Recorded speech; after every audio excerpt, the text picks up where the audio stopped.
বন্ধুরা, পাঁচফোড়ন with Moumita YouTube চ্যানেলের আজকের ভিডিওতে আপনাদেরকে স্বাগত। আপনারা সবাই জানেন যে আমি মাঝে মধ্যেই অসুস্থ হয়ে থাকি, আজকেও তার মধ্যে একটি দিন।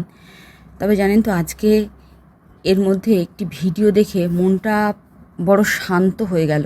যারা আমাদের মাথায় কাঁঠাল ভেঙেছিল তাদের মধ্যে একজন অন্তত শাস্তি পেতে চলেছে। শাস্তি পাক বা না পাক, অন্তত ধরা পড়েছে। এই যে দেখুন, ছবিটা ভালো করে দেখুন তো, আপনারা সবাই চিনতে পারছেন কি না?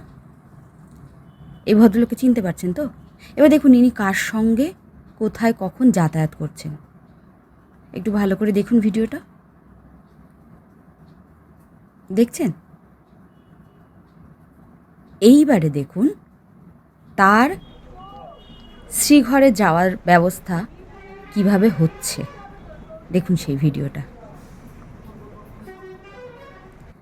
বললাম না, আমি অসুস্থ থাকা সত্ত্বেও এই ভিডিওগুলো দেখে আজকে আমার মনটা অনেকটা শান্ত হলো। আজকে প্যারা টিচারদের মাথায় কাঁঠাল ভেঙে যিনি ভাইপোর কোম্পানিতে ঢুকতে পেরেছিলেন, ভাইপোর ছায়াসঙ্গী হতে পেরেছিলেন, প্যারা টিচারদের সংগঠনের হেড হতে পেরেছিলেন, আজকে তিনি পুলিশের জালে। কি শান্তি লাগছে না মনে? একটু লাগছে তো? জানি লাগছে, লাগতে বাধ্য। কারণ আমরা আজ 22-23 বছর ধরে যন্ত্রণায় ভুগছি, কিন্তু আমাদের মাথায় কাঁঠাল ভেঙে অনেকেই তাদের বাড়ি, গাড়ি, জমি জমা কত কিছুই না করে নিয়েছে।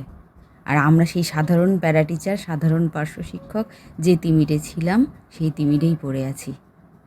যদি ভিডিওটা আপনাদের ভালো লাগে অবশ্যই লাইক, শেয়ার, কমেন্ট করবেন।